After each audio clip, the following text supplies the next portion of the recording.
Hello, everybody, and welcome to the Week 10 National Fix League podcast. Middle of Monday Night Football. We're currently sitting here with a quarter of the league. Let's jump around a little bit, introduce everybody. You're familiar with most. Welcome back once again, the owner of Tesla Motors, John Zaleski. The owner of Tyler Toffoli, Austin Revito, and a co-owner of It's Only Smells, Mr. Scotty Lasan. Scotty, thank you for joining us. Thanks for having me. Another week in the books, boys, and a frustrating one for myself, at least. I'll get into that a little bit. A couple of trades have gone through. It was an active week in the National Fix League. You boys have anything to add? Just kind of get started here. I won. Okay, so More of the same for me. well, let's start off. All right, It hasn't been the greatest year we've talked about. That year's been a lot like Carson Palmer's year. Over. As he gets Officially ended this week. So let's start off. We'll jump right into the matchups. One was actually just decided in the first half of the Monday night game, and upset Central right here. Ladies in Edelman was playing the number one team, Down with the Cause, at least number one by most people's standards. Edelman needed Jordan Matthews on Monday Night Football. What did he need? 7 points? Yeah, 6.5. And Jordan Matthews picked up a touchdown. I think everybody picked up a touchdown for the Eagles in that first quarter. Except McCoy. Except LaShawn McCoy. So a big win for Ladies in Edelman. And this was a team that was sliding a little bit. 3 straight losses. A big win here. It puts them back up at 5-5. And now for Robbie, and he texted me out of excitement, he's back in the playoff picture. Just a massive win for him. And not many people had this. I actually saw that, you know how ESPN does those projections. They had Chad as like a 40-point favorite in this game. So just a huge upset. Anything you guys want to add to this matchup? This is the last time Chad will lose all year. I tend to agree with that. And actually, along those same lines, I'm going to have to run down and get them. Today, MGM from Las Vegas actually piped in the current championship odds for the National Fix League. I'll have to run down. We'll touch on those a little bit later on in the podcast. Some interesting numbers coming from MGM today. And as you could imagine, Down with the Cause on top of that. Also, another note on Down with the Cause, we were talking about this. We talked about how Ben has kind of invested well this year. You know, he put in his $50 to start the season as a co-owner of Down with the Cause. He's gone completely missing in action. I informed him last night at dinner that his team was in first place, to which he was pleasantly surprised. But I told him, you're not getting 50% of the money if your team wins. And I think we'd all be in agreement. He deserves 20% maybe. And the reason we kind of landed on that number was because if they are to not win, he's going to lose all his 50. So we think that's about a fair number. But Ben, who has kind of had this issue in the past, has not been really one to be involved in the fantasy. No. He's a disaster. He's an absentee owner. He claimed yesterday that he does not watch any of the podcasts unless his roommate sits him down in front of the computer to do so. That's hockey, but regardless, he doesn't watch these. The kid's a mess. What can I say? Well, and that's kind of the thing is, you know, and John, I know that you know this from your other league. You co-own a team with, somebody, our cousin's husband. And it's tough. Sharing a team with somebody else is tough. Obviously, you're going to have, kind of a conflict of opinion at times. You're not always going to see it eye to eye. And that kind of is a segue into our next matchup here. Scotty, we have you. We mentioned that you're the co-owner of the team. Of course, your brother's the other end of that. How tough is it? I mean, obviously, the brotherly feud. We've seen some classic battles over the years, whether it be over a little Madden video game or what have you. But how are things going this year? Are you guys seeing eye to eye on most things? You made a couple of trades. How's that been going for you? most of the things we see the same. The trades, they've been good. Worked out in our favor so far. And a big trade for you guys this week. Giving up Drew Brees, and you'll have to fill me in on the other details. I know Drew Brees for Tannehill was part of the trade. I believe you guys are getting Andre Johnson as well. We're getting Kelvin Benjamin for Andre Johnson. Yeah. That's right. So that deal is done. You guys are happy with the deal, of course? Yeah, Drew Brees has been kind of disappointing this year. Yeah. So is Andre Johnson. Looking over Brees' numbers, and he's kind of been, well, the nice thing is he hasn't had a true down week. The lowest week he's had here was actually week 1, 15.5, so he's given up some consistent numbers, and of course this trade was down with the cause. But typically, yeah, when you draft Drew Brees and you draft a quarterback as high as you guys did, you're expecting a little bit more out of this position. He's been solid, but maybe you guys are looking for a little bit more out of that. So you guys package a deal, you upgrade at wide receiver. But a huge win for you this week. You guys were going up against Jerry Slambutsky. And you guys were on a little winning streak there up until last week. They came to a halt, but you guys responded well. Slambutsky, a big win for both. A big game here for both teams. You're going to jump up to 6-4 on the season, which is going to put you very comfortably above kind of that pack. And we've seen a lot of teams that are going to be after this week 5-5 and 4-6. You guys are kind of secured in that 4th spot as of now. Any thoughts on this matchup? Forsett had a huge game. And another trade that you guys recently made, and that turned out to be well. And I know you guys gave up Demaryius Thomas, so you guys actually given up your top 2 picks of the year, but you're doing it to gain depth, and it's kind of worked out in your favor, especially as of late. For Rod here, he's still riding his boy Allen Robinson from Jacksonville. I think it's just the whole Penn State thing. You think? Yeah, I don't know. The other guy on Jacksonville is doing better from Michigan. Hernsey. No, Robinson. There's another Robinson. Denard. That's the running back. The running back. Yeah. He's been a beast. We'll get into that in just a second. Can we take a step back and just talk about the year AJ Green is having? That guy is an absolute fantasy bust of the year. You're drafting this guy mid to high 2nd round as a number 1 wide receiver. And he's got the Red Rocket thrown to him, who's an absolute disaster. And this guy, just forget about it. Yeah, and you know what? I actually didn't realize that he was having this kind of year. Only, 2 touchdowns this year? 3. What did he rush one in? Mm-hmm. Oh, sorry, 3. 3 touchdowns on the year. But he has not been good. We talked about it in previous podcasts, and he was banged up, injured for a few weeks there, but really hasn't been able to kind of get that consistency that we're used to seeing out of AJ Green in years past. He was a guy that I used to always say he'll give you 1 touchdown a week. Like, he was that good, that consistent. And just a down year, and it's really hurt the Slambutsky, because if you're getting that production that you were kind of anticipating that you were going to get out of him, maybe you're sitting right now at 500, maybe even a game above 500, and looking, like you're going to make the playoffs. That's a good point that you mentioned there. Another guy like that is Brandon Marshall, but at least you see some life, at least last night, and kind of his big playability. As we watched John Brown dance A ridiculously. classic celebration out of The best celebration I've ever. If I ever score a goal in hockey again, I will be absolutely doing that. I hope my gloves land in the seats. Shout out to Scotty's D with 27. That's always nice when you get 27. Oh, Arizona too, yeah. And also, They're dumb lambs. fuck Peyton Manning. I can't stand this guy. Didn't you just say your mother watches this? Now I have to watch my language. That's okay. This is how I feel about Peyton Manning. Nobody cares more about their stats than Peyton Manning, period. I feel that he goes home after games, goes online, and, he keeps his own Excel spreadsheet. He's like Todd. Yeah. Well, he might have himself in every one of his fantasy leagues as well. I'm sure he does, but, nobody cares more about his stats. What are you trying to accomplish by running up the score against Oakland?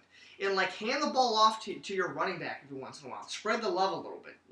He's the guy that drops back from the 1-yard line and is like, yes, I threw another touchdown pass. I'm just the greatest person ever. Actually, I would have to disagree a little bit. I think Andrew Luck in that regard takes the cake as the biggest hog of the year. Well, That guy Luck will run him in too. He will run them in. I think he's going to set a record this year for most pass attempts on one of the better teams in the league. So, and there's no reason for them to be throwing that much. That's something I haven't noticed, but I'm going to give it some more attention over the next couple of weeks here. I can't stand Peyton Manning. That's frustrating. Let's jump into my matchup now. It just continues for me. I pulled a rod this week. Started no defense. I actually had to work on Saturday, and my job involves a lot of downtime at a computer. So I kind of was thinking in my head. I said I'm going to drop the Eagles D, pick up the Jets D. The Steelers game appeared to be rigged, in which it turned out to be, and forgot that I had done that. Got the Jets D Sunday morning. I did not check my lineup, and about 1:30. Austin alerted me that I did not have a D plugged in. Were we here? Yep, you were sitting in John's seat, and I was sitting in the seat I'm in right now. Game was underway. I didn't have a D. That kind of set the tone for the week for me. A big week out of Jordy Nelson, and that's it for me. I'm shipping him off. A deal with Down with the Cause, which has been adjusted.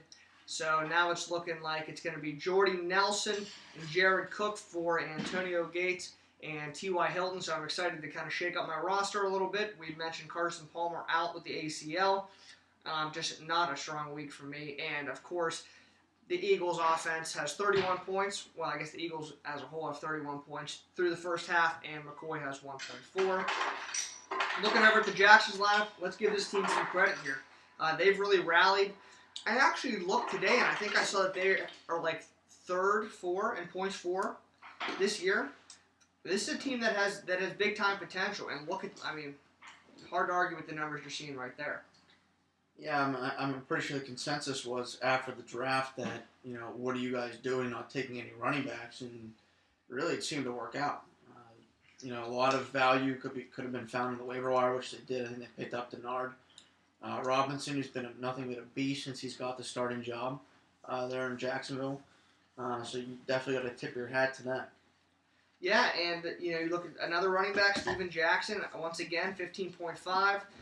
Plugged in the old reliable Kyle Orton, which I thought was questionable, but he still gave him 14.7, not a bad week. And you mentioned Brandon Marshall showing a little life last night, probably the only guy showing life for the Bears on Sunday Night Football, had 17.2. So a nice week out of the Jacksons, a big win for them, as they will win their third straight game and jump up to 5-5 on the season. Paid the public. I basically accept the fact I'm going to have to win out to even have a chance. We will have a clearer picture of how the playoffs are shaping up, especially next week. I believe there's 3 weeks to go. Is that correct? Yeah, probably. Yeah. I think there's 3 weeks before playoffs. So next week we'll be down to 2, and you'll be able to kind of weed out and see who's how the playoff picture is playing out. So on to the next matchup: Team Tone versus Pump Up the Volume. With this loss, Pump Up the Volume, I believe, officially eliminated from playoff contention. He's had a rough year. It's a rough week really. Peterson, there's talks he's going to come back, but it couldn't happen soon enough for Billy. Foster on a bye, Garcon on a bye. So really, he didn't have a good feeling going into the week. Only puts up 82.3 in Team Tone. Another team that needed a win this week. They were 3-6. Got a big win last week and responded once again here and has 101.6. Gets just a monstrous victory here. Talk about Dez Bryant. I mean, he's a beast. There's a guy that's a consistent wide receiver. When you drafted him, that's what you were looking to acquire. He's been. Let's see here. Let's check the stats. He's an ass too. A ton of touchdowns. Jesus, Christopher. He's an ass. 1, 2, 3, 4, 5, 6, 8 touchdowns on the year. Why do you say he's an ass? He's just a douchebag. I can't wait till he gets arrested. because it's gonna happen and everyone's just gonna laugh. Because like It is Dallas though. He's not going to get arrested during the season. Right. If It'll it be is, like they're gonna postpone it till after the season. you'll get that tweet mid-June from Schefter breaking, Des Bryant pulled over, coke, stripper. Fill in the blank. Yeah, Those like two. and then when he asks him the famous quote of Billy Z when he asks him, "What are you arresting me for?" and the cop will say, "We'll find something before we get to this police station." It's not too hard. He's just I don't know, he cries when he doesn't get the ball. Like, be a freaking teammate. Well, yeah, and he is a loose cannon. You definitely get that kind of that sense that it's only a matter of time before he snaps and finds himself in handcuffs behind the cell. Right. He'll hit like a teammate in the nuts with a branch or something. He'll do something like real convoluted where you're just like, you thought Peterson was bad. It's like this Peterson is he just had a bad moment. This guy's actually demented. He's a degenerate. He's a silverback. I don't fucking like him. Sorry, Tina. Moving forward, Emmanuel Sanders, another guy that everybody kind of saw as having potential at the beginning of the year, and a lot of that was due to the fact that Wes Welker was suspended early, but he's kind of continued it throughout the season. He had 19.2 in a game at Oakland. Also, a big week once again out of Mark Ingram, who's kind of turned into a nice back there in New Orleans. Both of those guys you just mentioned were guys I traded to him earlier in the year. Really? Yes. I do not recall the trade. I wanted to shake things up when I was 1-5. I traded him Sanders and Ingram, I think. I really wanted Ben Tate, I believe it was, from him, because I thought Ben Tate's schedule lined up pretty well with, the rest of the year. I need another running back. Didn't know what Ingram was going to turn out to be at the time. And sometimes you lose those sides of the trade, and I'm glad he's at least making use of those guys. Well, I will say this, and I can't blame you for making a deal, especially when things aren't going right. I'm kind of in the same position where I'm not okay with going down with the ship. I want to go down swinging. So although the trade didn't work out for you, at least you were making an attempt. You wanted to shake things up, and I'm considering pulling the old Raiders trick and burying the ball for my team. I might bury the ball this week. We might have a little video. I might dig up some dirt in the backyard, take the football, bury it, tell my team, look, this is the start of a new season. Let's go out there. Let's one game at a time. Let's win out, and let's get in the playoffs. So there might be a special video coming your way because I think that's the tactic my team needs right now. Your team, John, obviously could have used that a while ago. This has just been. We're not going to spend a lot of time on this, brother. Thank you. The league has spoken. The consensus was the last place in the regular season is going to have to buy first place the trophy. It's looking like it's going to be you unless you have a quick turnaround. Your thoughts on that overall? I'm happy to do it and accept my team for what it is. Piece of shit. But we'll see. I don't know. I feel like a lot of matchups came down to the wire. I'm 1 or 2 wins, decided by a few points. I could have really switched things around, but I know the league has spoken, so I'll be happy to hold up my end of the bargain. Well, and it's not done yet because there's 3 weeks left. If you can get a couple of wins and some other team loses a couple of times, you're actually not the worst in points for. Yeah, I'll have Monty Ball back next week, which, I plugged him in this week. But because he was questionable at the start of Sunday, so I didn't make any moves. And then he was ruled out, and I was, of course, the lineup's lock, and, I pull Such off. is life. That's right. Take the 0. So But it's not like it would have mattered this week anyways against Fawcett. Yeah, Foster's had a heck of a year, and he was coming off that tough loss to Robbie Wright, and comes up, cracks 100 here, gets a big win. He improves to 8-2. John, you'll lose your 9th consecutive game, and it's sad to see. Things just haven't been rolling for you. But Foster, on the other hand, it's been a solid year for him, and he's gearing up for what looks to be a promising playoff run. Now on to the final matchup. This guy eating French fries from Applebee's back here. I'll put them under the broiler. They're great. And that'll be one of we have not given any sponsors today. Applebee's, eating good in the neighborhood. You have to love Applebee's. Go check out their remodeled facility. It's beautiful. Love Applebee's. Everybody knows that I love Applebee's. It's fantastic. Have you eaten at Applebee's recently, Scotty? All the time after football games. You can't beat it. So that's where the whole high school goes. Yeah. That's and that's promising to hear. I always thought Applebee's didn't get enough credit, but I'm glad to see the students at PTHS are starting to figure that out. 3 chicken penne, or what is it called? 3 cheese chicken penne, had it tonight. Fantastic, always is. So diving into the final matchup here. So Austin, a surprising week high. But you got to tip your hat here. Aaron Rodgers, for one. Everybody saw the game on Sunday Night Football. 36.6 out of him. 6 touchdown passes in the first half. True. Viz or video game statistics. I don't even know what. I mean, Why didn't they let him go for the record?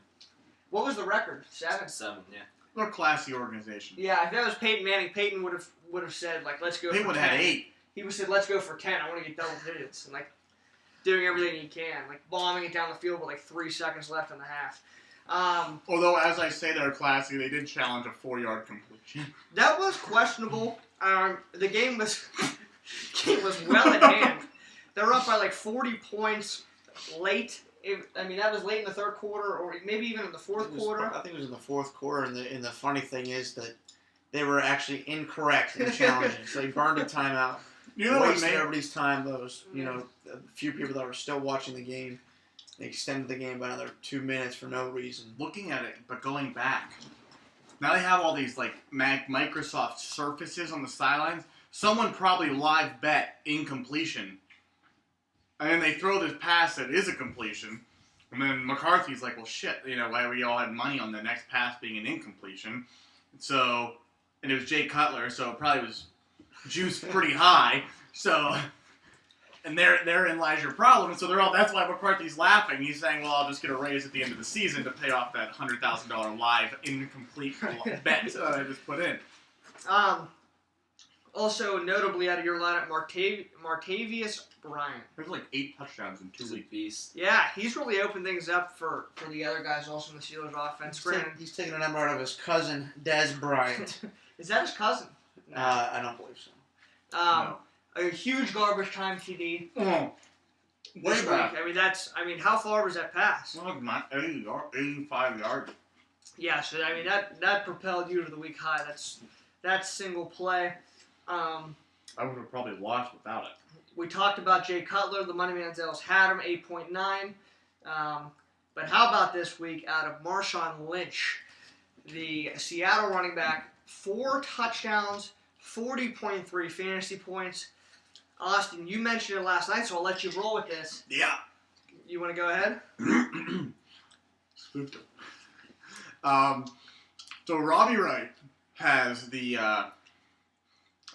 infamous now moniker of being the only player, probably in the history of fantasy football, who had the 2 best single game performances out of a star player and lost in back-to-back seasons. If I do recall last year, a Thursday night football game to open the NFL season, I do not recall who the Broncos were playing. Peyton Manning probably does, because he had 7 touchdowns in that game. The Ravens. It was Super Bowl, or Yeah, the yeah. AFC Championship. Yeah, that was the opening game of the year. Right. Thursday night. And I remember thinking, we were actually in like a hockey locker room, I feel like, or something. Or we had all reconvened somewhere, and it was just like, Jesus Christ, like, Eric got RTFO'd in the first game. Yeah, I was down 52-0 after the first Thursday night game of the year in fantasy. And won. And I rallied to win. I told the league that we were not giving up. We came back to win the game. And then once again, just a fantasy performance. You probably have one of these a year if you're lucky. Robbie Wright lets you go to waste.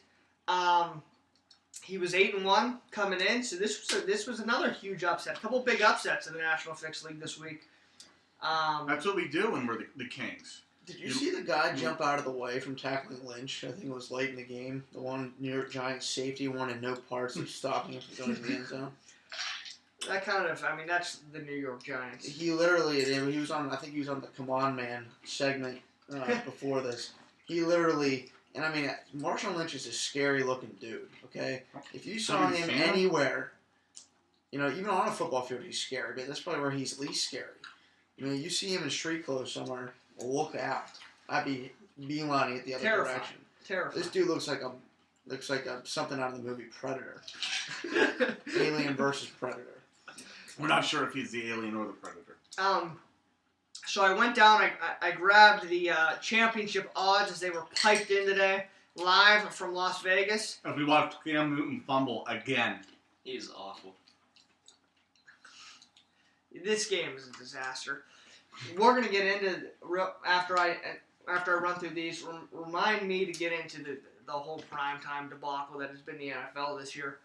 But here are the current odds to win the National Fixed League Championship. At 1-1 odds, Chad and Ben down with the cause. 1-1? And this will be after they acquire Drew Brees and Jordy Nelson in trades. And yes, you can actually bet these 20 men. The second overall team is Cologne, 3-1 odds. Third, Money Manziel's 5-1. There are 2 teams with 10-1 odds to win the ship. That is 3 Jackson short of the Jackson 5, and It's Only Smells. Currently, after the win tonight, Ladies and Gentlemen has jumped up to 15-1 odds. Tyler Toffoli, 25-1. Then there are 3 teams at 40-1. That's Jerry Slambutsky, Team Tone, and Fade the Public. And the odds are currently off for Tesla Motors and Pump Up the Volume as they are mathematically eliminated from the playoffs. Guys, your knee-jerk reactions to the championship odds. I like my odds. My odds are very New York Islanders. 25-1? Yeah. No, I'll be in the... I think if I sneak in, you don't want to play me, but you do. So that's what you mean by New York Islanders. Right. You don't want to play me, but you do. It could be, yeah. I mean, you could surprise somebody in the Really playoffs. clears You never things know. up. Right. I'm not trying... I'm being as ambiguous as possible. So As John noticed. Now, let's talk about NFL primetime games. We all know they've been terrible this year. Like, we have yet to see more than a couple of actual good games. They're all blowouts one way or another. They're all rigged. I was just complaining about this, and John actually sends me a text from his. Now, who is this? Darren Ravel. He's he's involved in the business side of sports. Okay. He works for ESPN. So, in the statistic reads, the average margins of victory in NFL primetime games this season. Thursday night, 25 points. Right. Sunday night, 21.4 points. And Monday Night Football, 11 points. So, this has been, and as we speak, another touchdown to the Ertzy! Eagles. Oh, no, that was Selleck, I think. I'm with And- Selleck. I have Ertz, of course. So now the Eagles are going to lead by, what is that now? 38 after 30. the extra point. 31. So they'll lead by 31. So they're going to crank up that 11-point margin. It's got to be, this is like not good for the NFL because people are tuning out of these games, by halftime. The ratings have to just be plummeting. You think that they would try to influence some of the games as they like to do, and try to keep some of these close. John, I mean, is there any reason as to why this year it's just no contest? And any explanation? Well, I can think of. A lot of it is they determine these primetime games before they know the caliber of the teams. Like for instance, tonight Carolina, if they're playing off the top of my head, I can think of 2 other times they've been in primetime this year, Yep. and they could be one of the worst teams in the league. Yeah, this will be the 3rd time they've got absolutely spanked in primetime this year. Right. So they, part of it's that they just don't. Carolina was a great team last year. Now they just fallen off, and they continue to pencil these dull teams in to primetime. Not to mention next Monday night's tilt, Steeler Titan, which may rank up there for one of the lowest rated games of primetime games of the year. Because I don't know who's watching that from a Titans perspective. I might actually run up to Scotty's house and see if I can do any of his high school homework instead of watch that game. That's terrible. That's bad. Is there literally isn't one thing appealing about the Tennessee Titans? Literally.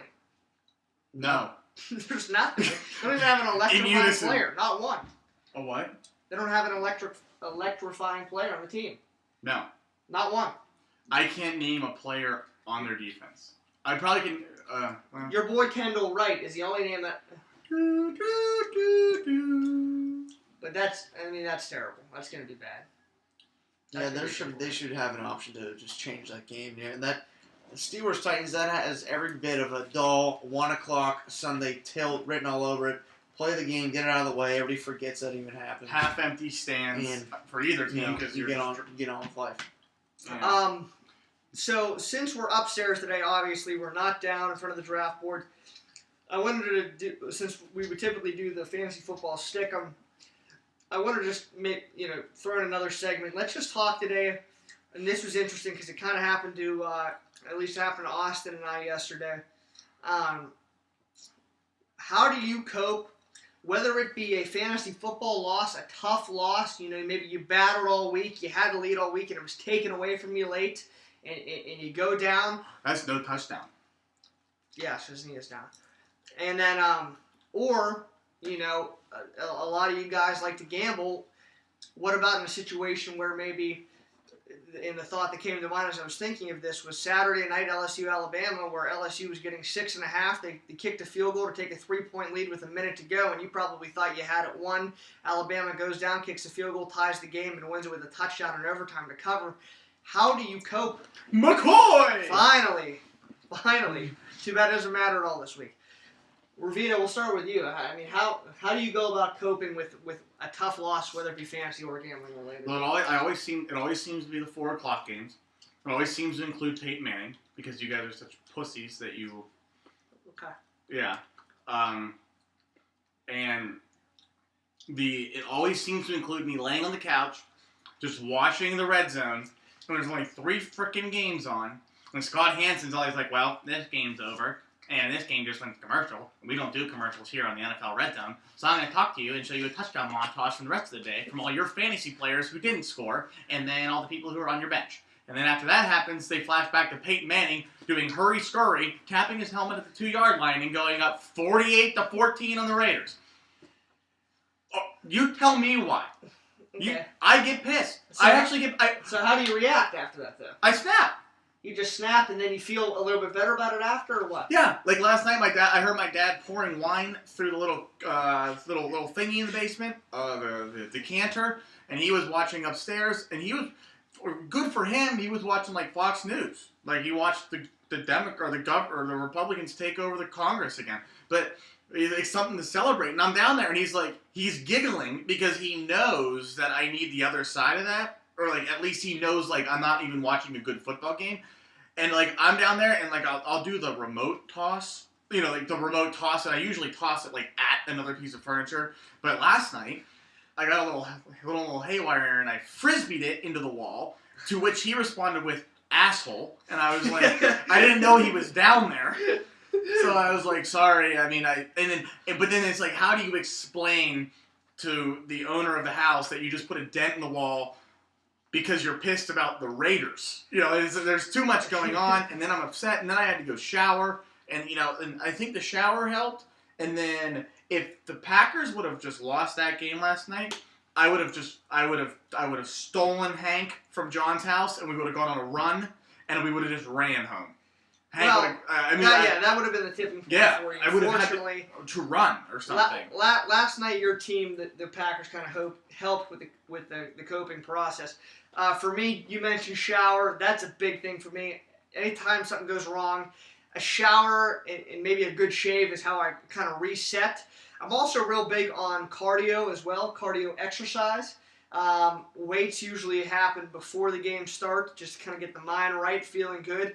But if it's been a rough day and I just need to blow off some steam, I'm heading downstairs to the elliptical or outside on the trail and just kind of burning some energy off, following it up with a nice hot shower, maybe a nice shave. And then all of a sudden everything kind of seems to settle down, the mind kind of seems to reset, and then you're looking forward to the next one. But never a good situation to be in. Do either of you guys have anything to add to this? Nothing I'm going to say is probably going to add anything to this discussion. I would err on the side of responsibility in my advice to the audience, but I'll just leave it at that because I know you guys can all exhibit some sort of self-control over over this. Well, this isn't. Let me say, this really isn't about gambling. We're talking about fantasy football losses in general as well. Scott, have you ever had like just a tough fantasy football loss, and you just don't know where to turn? Yeah. You know, everybody's had those moments, and you just want to scream into a pillow somewhere. What did you break up with your boyfriend? Scream into a pillow. Yes. You can't just scream?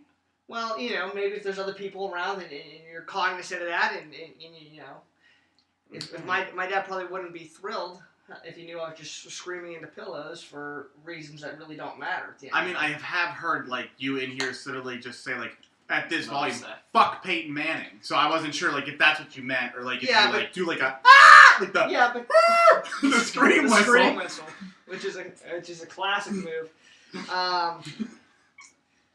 So I mean, anyways, just to turn the page. Obviously, Cam Newton is just getting murdered. Let's talk one thing about next week and the fact that the Kansas City Chiefs are favored over the Seattle Seahawks. yeah, that's questionable, to say the least. And there seems to be kind of that one game every week where you look at the line and you're kind of like, what's going on?